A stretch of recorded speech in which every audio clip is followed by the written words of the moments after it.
I don't know if I'm going to edit this. I'm not going to lie. I'm just going to throw it up on the YouTube. All right, here we go, everybody. Hello, welcome to a Boss Rush breakdown here on Boss Rush Games. I am Corey, as always, joined by that Retro Code Eddie V, and of course, the lore archivist Josh Finney. We have a lot to break down. This is probably going to be two separate YouTube archive videos, but one long stream right here on Boss Rush Games Live on Twitch. We're breaking down that Xbox Series S, the recent reveal, leak, whatever you want to call it, by Microsoft. Yeah, that thing is real. It happened. It's got a big old circle vent on top. I feel really validated right now because after everyone was like, "Oh, they haven't shown Lockhart," like Lockhart's not happening. It's not happening, Josh. It's not happening. Listen, I'm validated after all this time. I was adamant it was coming, and It's here. It's beautiful. It has better specs than I ever could have imagined it having. Yeah, this is. I'm buying one. Like flat out, I'm buying one. It looks like a speaker that you carry around. It's DJ Hero 3, guys. Okay. What DJ Hero? I will say this. Did you ever play DJ Hero? I did. Yes, For those I have it. For those watching, I'm going to try to get this image into. This is live producing, guys. All right, ready? We're going to fade this in. Tell me if it works. You can't see our faces now, but you get a nice big look at the Series S right there. I will say that they didn't wait years to do this. You know how they did Xbox One S, and then did One X, and then later on they brought the digital S version out, and then they just figured that, hey, if we're gonna do this, let's just all do it together and give the people the option what they want to do. So that is a good thing. To me, this is a great idea. This really plays into Microsoft's theme since the last year when they first showed us Project xCloud of saying play where you want, when you want, on whatever device you want. We know they've been doing the Play Anywhere initiative with Windows PCs, which was a no-brainer, and I really can't believe they didn't do sooner. Obviously, Project xCloud is going into full release on Android next week. We kind of suspect that's why Phil Spencer said they wanted to do it all at once. Well, and then he did confirm that the S was supposed to be yes, next week. I think they were going to do a full reveal next week. He said that next week was supposed to be the reveal. Presumably they'll line up with the public launch of xCloud on the 15th, I believe. Yeah. So it got leaked. Big deal. They've kind of spent the last couple of days having a masterclass in how to respond to leaks on social media.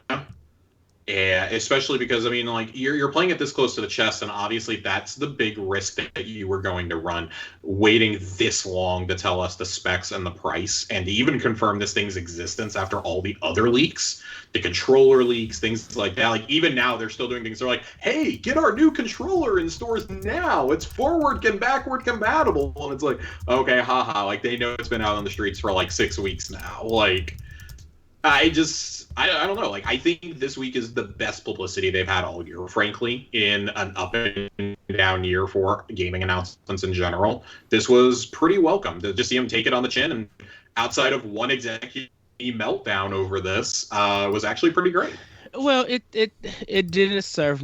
I mean, not saying it didn't serve no purpose. They could have just for the last one, they could have been like, you know, at the end of their showcase, showed the S, gave a price, and gave a release date so people could start saving it and everything. That's the argument all year, right? Yeah. I mean, this is all stuff we would have known in like March or April.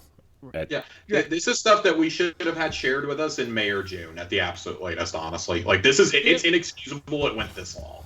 Them trying to build it up was a failure in a sense, because it was just like, build it up as in you already showed the games, and people are still now doubting your system. If they're now finding purpose not to get your system now. See, I think it's the complete opposite. I think now that everything is out and the pricing thing, that they have, I think now people are just like, okay, now I think I can get your system because I can afford it. All right. Well, let's break down this. Let's break down this system before we discuss it. So the Xbox Series S is coming November 10th alongside the X. It is $299.99, which I feel like is a steal for what they're offering. It's an all digital box, 1440p at 120 frames a second, up to, I should say, with upscaling 4K, DirectX ray tracing, variable rate shading, variable refresh rate, ultra low latency, custom 512 gigabytes SSD, which that's the kicker right there. On a digital box, you have a 500 gig SSD, but we'll get there. 4K. Yeah, that's something to say. It's got 4K upscaling for games and 4K streaming media playback for probably Netflix and Disney Plus and Hulu and all that crap. Mm-hmm. It's a nice looking box, except for this giant black circle on top. It should have just been white. But other than that, I think it's a nice looking box. Like it's making me question if I want the X or not, because this box is so nice looking. I mean, it's pretty much the Xbox One Slim, just in a different design. Yeah, it's basically the One X but smaller. Yeah. Josh, I want to start with you. What do you think of this box? I know you said you wanted to get one for at some point. Yeah, so I'm absolutely buying one for my girlfriend. Because we were already planning on getting the S, but I was a little on the fence, and I was kind of preparing to buy 2 X's if this thing only went up to 1080p, because she does play Destiny.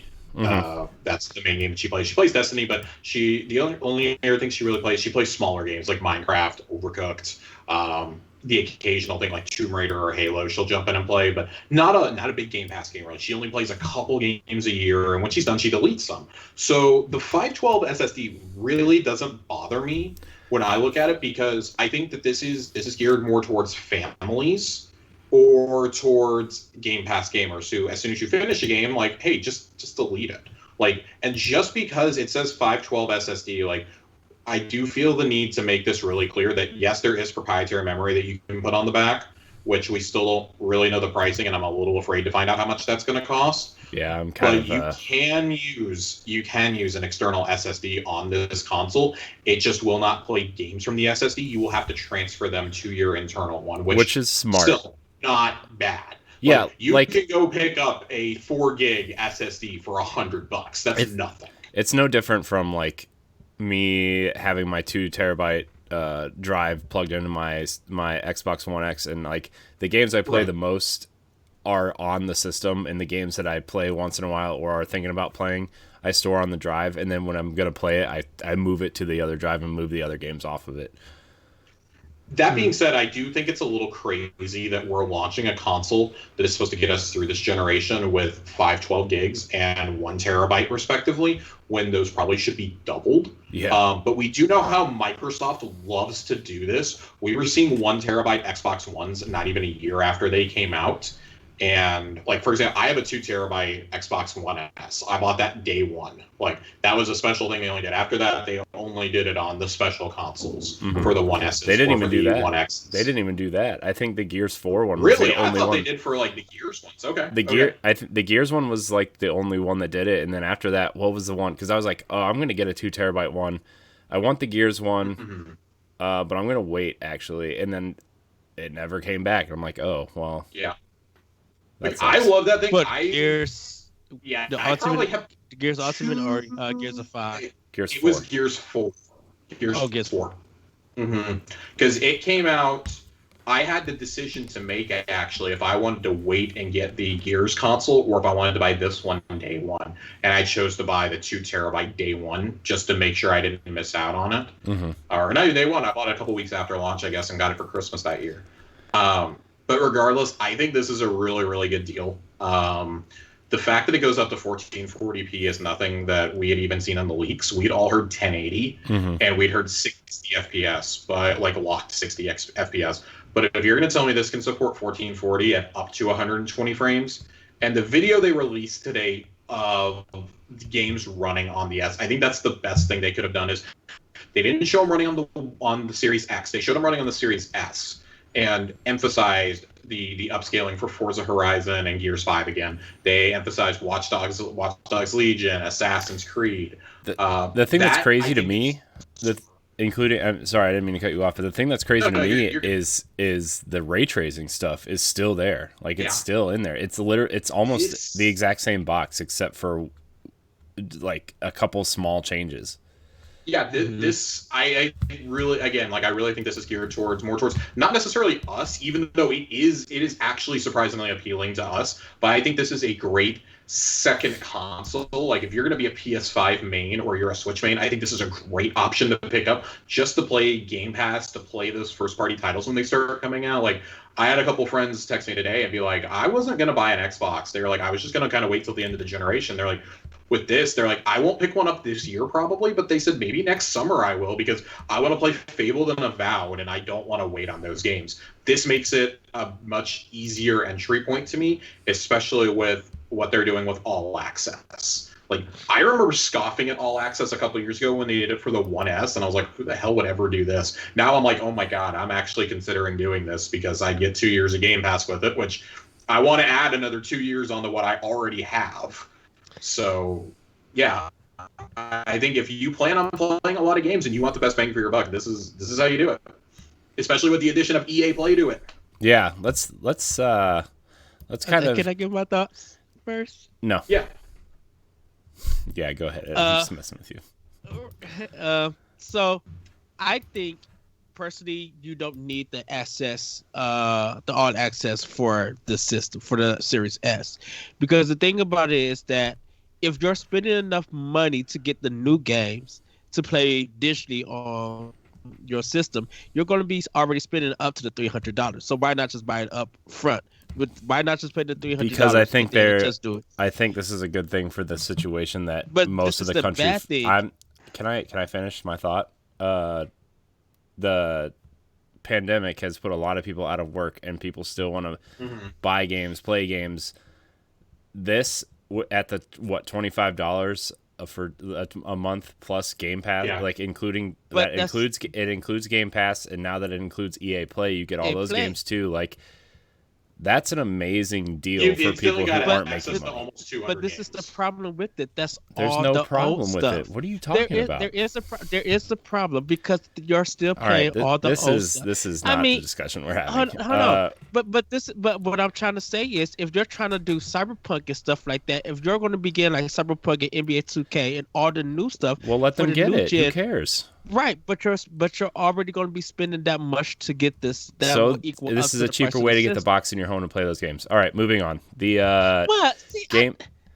This isn't we're breaking down the boxes. We're not having the conversation right now. This is right, but this is. But I was just saying that because I was going to say that this fits more for Series X and not for Series S. I mean, I think it fits both of them because the Series S is cheaper and it's just a way to get the box into more people's hands. I don't see the problem with that. If it's a business, that's what they're trying to do.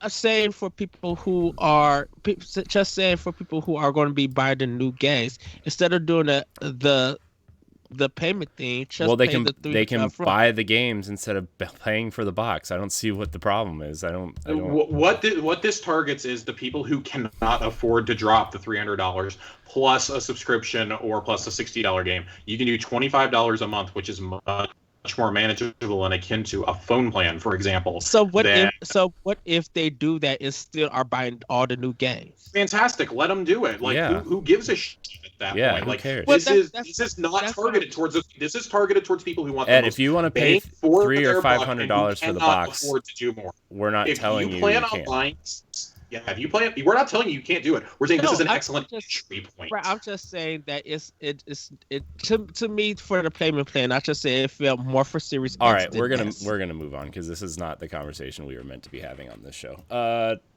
The Xbox Series X price was also released, $499.99. Obviously, you're getting the full 4K, 8K ready, accelerated DirectX ray tracing, all that stuff. Quick resume is also available on both, by the way. Yeah, it finally happened. $499. I think that's the price we were all expecting. I mean, I was kind of shocked that it wasn't $599.99.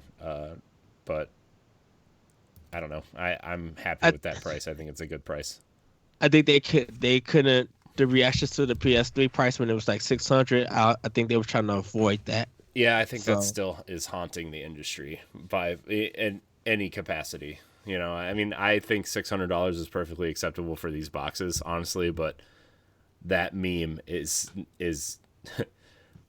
no pun intended, no joke still, and it's just like the $5.99 price is absolutely taboo in this industry right now. I think we were all, especially over the last couple of weeks, with how long this was taking.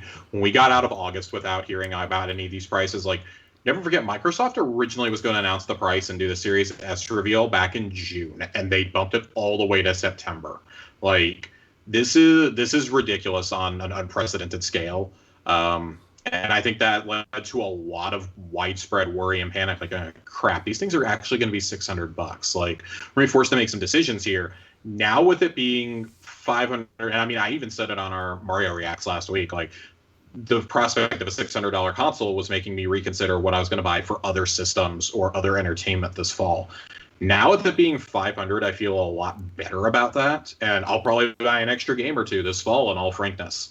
Like, I think $500 is perfectly acceptable for the tech that's in there, and if it bothers you, you know, just wait for it to go on sale. Like, PlayStation's going to be about $500 also. Like, they might undercut it a little bit, but for the tech that you're getting that, you're not building a computer for $500 that does all that. Yeah. I'm just going to be realistic with you. Like, I know that we hear all the time, like, oh, you can play these games on PC too, though. Well, if you want it at that resolution, you're probably spending about $900 at least. Like, at least. Well, definitely for those who have the physical stuff, it just makes sense to get the 500 one, because you got an already huge backlog. What are you talking about? That category. That black vent on the top is definitely a disc tray. Wow. I really love this, though, that they have two different options here. Like, if you don't need the absolute best thing, because we underestimate how many people really don't have 4K in their homes. Like, I don't have a 4K screen right now. I am buying like a borderline OLED TV to use with this console on day one. So, like, I'm not even 4K ready in this house, and I was still going to buy the X, because I plan on this lasting me the whole generation. I don't buy at refreshes when they redesign the console or make it smaller. I didn't buy the One X. I bought the One S simply because we wanted a second Xbox, and I wanted some more storage space. But other than that, like, I really don't think I even needed that this generation. I would have kept rocking the VCR. They have options. Yeah.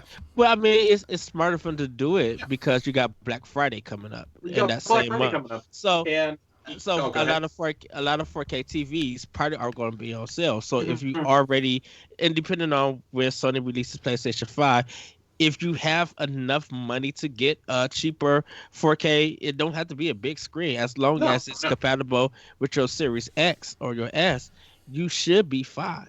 Yeah. You know, you'll absolutely be fine. Like, that's definitely not the concern.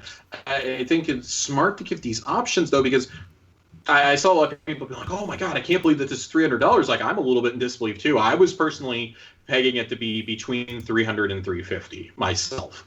I wasn't sure if they were going to go to that low end or if they would even dip a little. I think if it didn't have the ray tracing and the 1440 resolution, it probably would have been about $250. But we were seeing that, okay, they're gonna lose money on both consoles. They're gonna make that money back almost right away with Game Pass subs, and especially on that all digital box. Like, I really think we're underestimating how big that's gonna be with the, like, 10 to 13-year-old crowd that plays Minecraft and Fortnite and Apex all the time. Yeah. Like, I think that's actually going to be real. And, like, they might buy one digital game a year, which, as Ed said, is going to be 2K. It's going to be, it might be Madden, which, you know, now you get as part of EA Play, or it's going to be Call of Duty or something. Like, they're going to play those with their friends. They were going to buy those anyways. Like, cool. If you're buying, like, one game a year and you have your Warzone on there, you know, for example, like, cool, that's going to fill up your hard drive a little bit, but you're going to make so much money back on the cuts from those microtransactions that Microsoft's not going to care. Yeah, they'll take that initial hit. I think that plays it to adults versus kids of who's going to be obtaining this, because kids would be like, Mom, I want this game, I want this game, I want this game. Where adults, they have the money to tell them no. Yeah. Where adults have the money to a budget to see what kind of game they're going to get for that system. Speaking of, speaking of the games and stuff, I do want to, two more things before we kind of wrap this up. I want to talk about Game Pass, how they've actually increased the value of Game Pass by adding EA Play, formerly EA Access. So you're going to get Titanfall 2, you're going to get the sports games and whatever else EA is putting out. Everything I think comes either 6 to 12 months after the game releases on retail. So you're getting those games as well. Yeah, so I've actually got that pulled up here. Let me tab over to it if you don't mind. Because EA Pro does the day and date thing. That's what Jesse told me. And then EA Play does the regular, like you said, 6 months thing. Yeah. So what happens with EA Access is it kind of depends on the game, because like they were adamant at the beginning, oh, Titanfall is never going to come to this. We're never putting Titanfall out on EA Access, and then they very quietly put that and Titanfall 2 on there. I think personally the biggest benefit of this is the fact that it pretty much guarantees that Star Wars games are going to come to it after probably 12. I think that's going to be 12 months because Fallen Order still isn't on there. Mm-hmm. It's still selling like hotcakes. But the bigger deal is you've got these 10-hour trials you can do. So like people like me who I like to play sports games, but only for like 10 to 15 hours a year, and then I'm like, oh, I'm done. I played for this year. Yeah. You get that now included as part of your Game Pass, but they're saying that also Star Wars Squadrons. I'm like, that's a game I would want to try out, and I would probably put like 4 or 5 hours into it. I'm like, I got my fill. That's good. Right. So they're gonna have it there. It's gonna be on Xbox One, Series X, Series S, and PC. So that, to me, that's the kicker right there, is you're getting this as part of an Xbox Game Pass on PC and Ultimate as well, which I didn't see in the initial press release. Mm. But you've got things like FIFA, you've got Mass Effect, you've got Dragon Age, Battlefield, Madden, anything Star Wars. Like, you've got so many games. Battlefront 2 is going to be a part of this. Like, Battlefront 2 still has a great online community. Titanfall 2, one of the best FPS campaigns of the generation. Like, This is a no-brainer. Like, I personally heard this rumor back in June around the time of the PS5 reveal because people were shocked. Like, nothing from EA was there. Like, why is there nothing from EA here? Why is there nothing from Ubisoft here? So the two rumors I had heard was that Ubisoft's service was going to come to consoles and be packaged in, or that EA Access would. Which we could find out tomorrow at EA, Ubisoft Forward. There's no way the Ubisoft thing comes now. There's to console, like as a separate service. If it comes, I can see it. If it comes to consoles, I'll be honest. Now with this being part of Game Pass, I'll pay for the Ubisoft thing. Yeah. I think it was probably like the Stadia thing, how EA and Ubisoft how they went to Stadia, and it don't seem that they have the fan base there, but where Microsoft does have the fan base. With EA Play, I forgot about that. Sorry, go ahead. With EA Play, for those who love EA games, that's a good deal. Definitely, if you're going to wait for them to patch some of their sports games or anything, for it to come to the system, people are going to be playing EA games, doing it on Microsoft system, because they would even have EA was it EA Origins that was on Xbox, or was it was EA Access? It was EA Access. Okay. Yeah, we had that from. God, I've been a member of that for 6 years now, since 2014. And they changed the name to EA Play. Yes. Yeah, just recently. Recently. Okay. I mean, I think I have a feeling that games that don't do well for EA, they may put on early, where games that are kind of a top priority that they know people are going to go out and buy, they'll delay later. So that's absolutely how they've always done. Yeah, that's how they've always done. Because like Need for Speed, let's say Heat, for example, if that didn't sell well, that might end up showing up 2 months after the game release. Where let's say the next Mass Effect is like it blows everybody's mind. That would be like a year situation where it's still not on there. Yeah. So the most we've ever waited is with that game. Yeah. The most we've ever waited is a year for it to show up on there. Typically, it's about 6 months because EA games are very front-loaded, with the exception of things like Fallen Order or like a Mass Effect or a Dragon Age, like something from BioWare, essentially. Everything else is pretty front-loaded from them. So, like, sports games, like Madden, will show up on there in January because they do all their sales through Christmas, and then they're done. The sales just drop off on Madden and FIFA after that. But there was something else in this press release I wanted to touch on real fast before we move on. Yeah. Exclusive in-game challenges and rewards, member-only content, discounts on digital purchases for DLC and games, and more. I mean, that's basically giving you the Game Pass discounts, and I wouldn't be shocked to see maybe some of the Game Pass perks focus on some EA games now. Yeah. That we get. Like, we got Overcooked DLC, for example, this month. We got some Gears 5 DLC. With the third-party partnerships they're making, especially with a fairly weak first-party lineup this fall and in the spring, I think things like this, these partnerships with EA, with Bungie, with Ubisoft are really going to help carry them. And I still think they're in a good position with this. Like, them also saying that certain games are also going to be available to play on xCloud with Android. Like, that's something else they confirm in here very quietly. They don't say all games, they say some games. So I would imagine Madden, FIFA, Fallen Order. Like, we saw Fallen Order in the gameplay demo today. Like, I got to think that's probably going to be a day one. Like, hey, as soon as it's part of this, here you go. Jedi Fallen Order is now part of Game Pass Ultimate. It actually, now that we're kind of talking about games, I'm going to go through the coming to Xbox Series X and S on November 10th at launch, and then we're going to go through the games coming around launch. So at launch is Marvel's Avengers, Gears Tactics, Dirt 5, Watch Dogs Legion, Gears 5, FIFA 21, NBA 2K21, Yakuza Like a Dragon, Assassin's Creed Valhalla, WRC 9, Fortnite, The Falconeer, and Tetris Effect Connected. Those are all coming day one. Optimized for Series X. Coming around launch, we have coming around launch. This says Everwild, which is the game from Rare. Really? Okay. It looks finished. I totally missed this. Yeah, this is on GameSpot. This was published today. Okay. Everwild, the Medium, Crossfire X campaign, which is being done by Remedy. 12 minutes. Dead Static Drive, XO1, which I think is that mech shooter. It looks kind of like Titanfall meets Transformers a little bit. Mm-hmm. I know Ray was really excited about that game. Lake, Last Stop, Mad Streets, Sable, Shredders, Song of Iron, The Artful Escape, The Ascent, which is that top-down cyberpunk RPG looking thing, looks really cool. Tunic, Unexplored 2, Overcooked All You Can Eat, Recompile, Planet Coaster, The Ascent is on here twice, Call of the Sea, Observer, System Redux, Outriders, which I think Outriders looks awesome, and Scorn.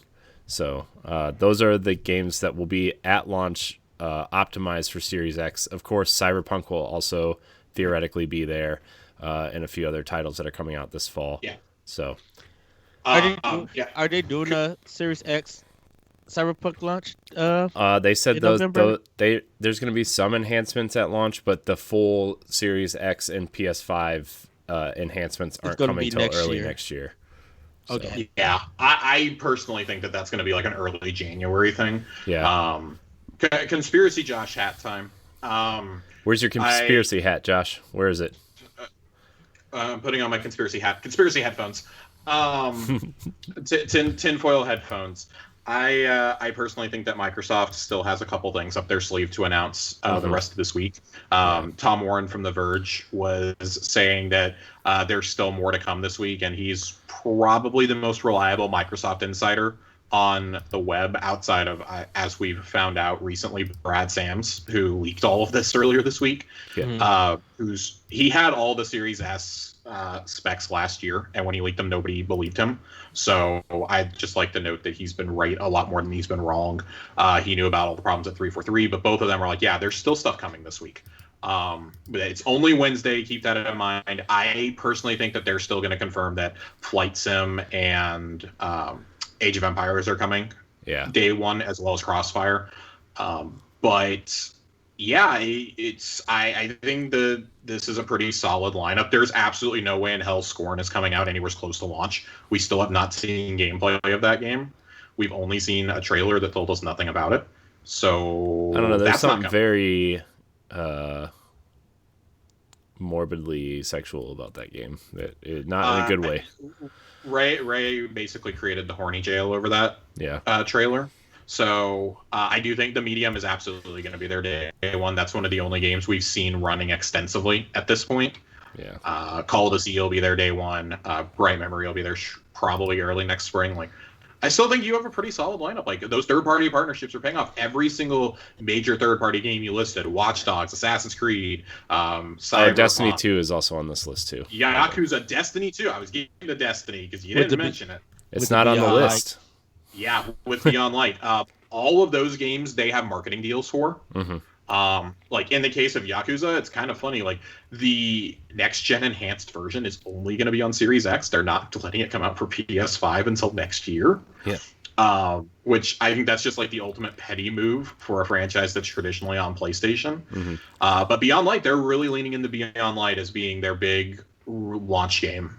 With it being on Game Pass also, like, I think they're just going to ride that and be like, hey, come get Beyond Light, have the definitive next gen shooter experience. Like, they're aligned with Destiny. PlayStation is aligned with Call of Duty. It's kind of funny how those reversed from last gen, beginning of last gen, how they each had the other. So I like it. I dig it. I'm gonna play so many of these games, especially Tetris Effect. Yeah. I am buying a $500 mini fridge-looking console. Tetris Effect. I'm excited for Tetris Effect. I'm excited for Gears Tactics, and you better believe that the 99.9% of the reason I'm buying this box on day one is to play Destiny at 60 frames a second in 4K. Tower casuals, baby.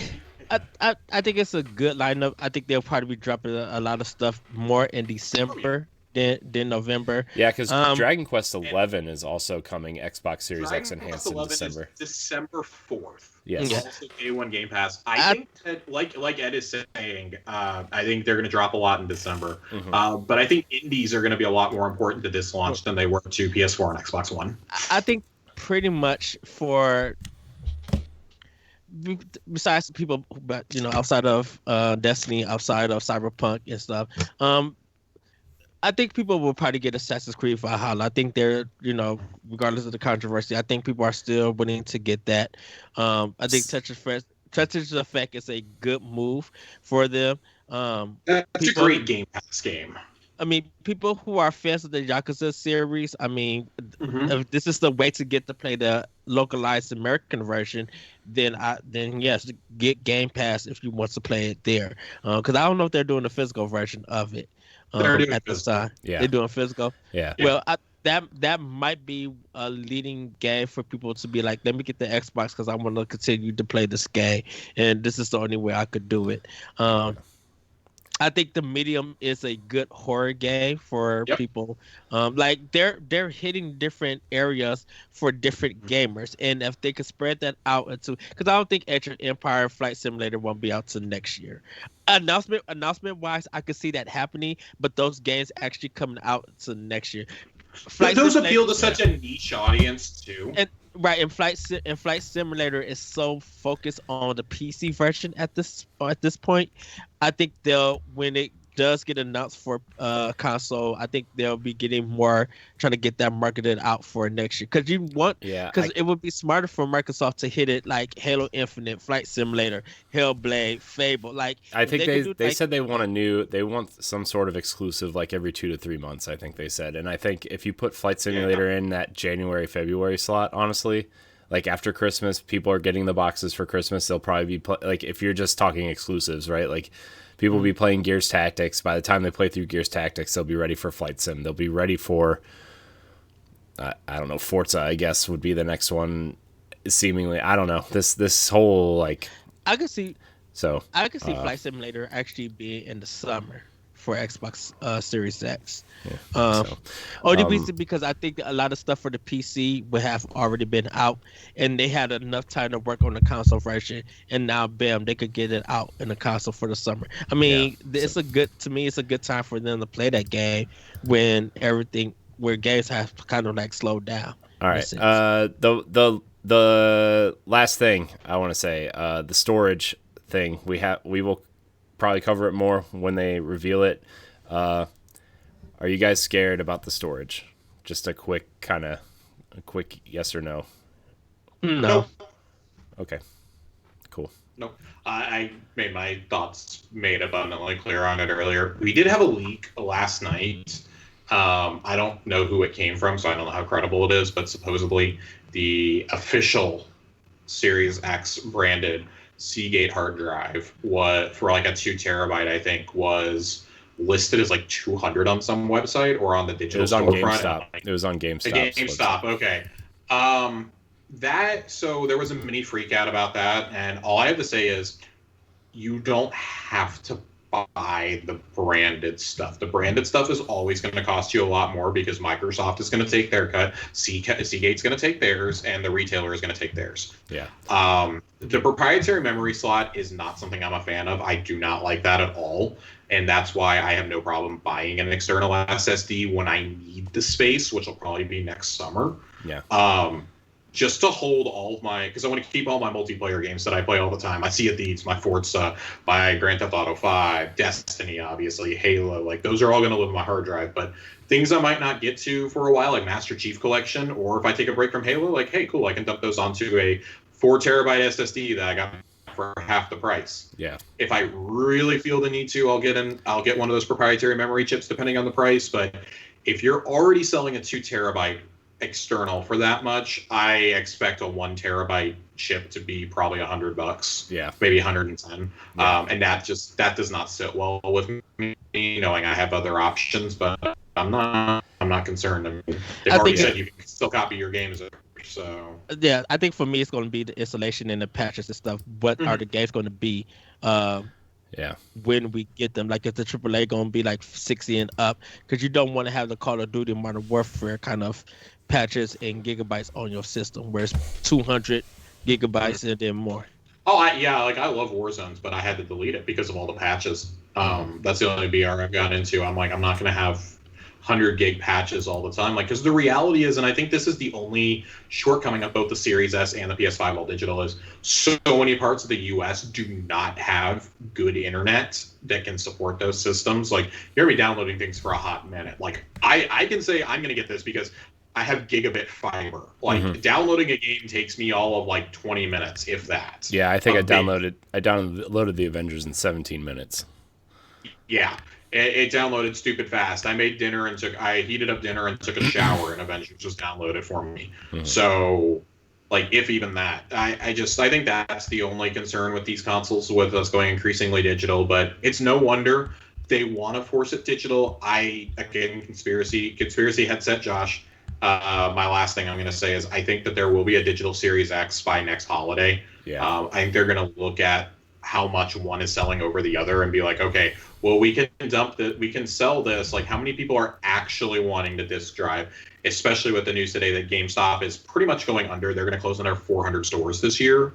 I think that you're going to see a decline in software sales. Like, not retailers, but digital storefronts like PlayStation and Xbox are starting to realize they get a much bigger cut from that as opposed to a disc-based game. Yeah. Yeah, so, there's no it's kind of a no-brainer, but that's a whole nother conversation on digital game rights, DRM, and reselling that needs to happen at some point. Yeah. So, all right.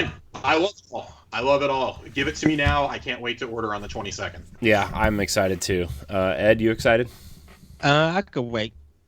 I'm excited, but I don't need to pre-order anything. I already plan on getting the 500, paying up front, and calling it a day. Yeah.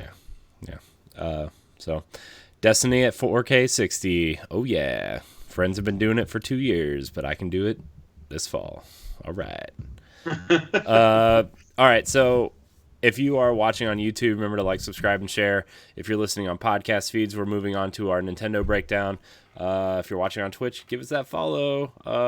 We'll be back in 1 second.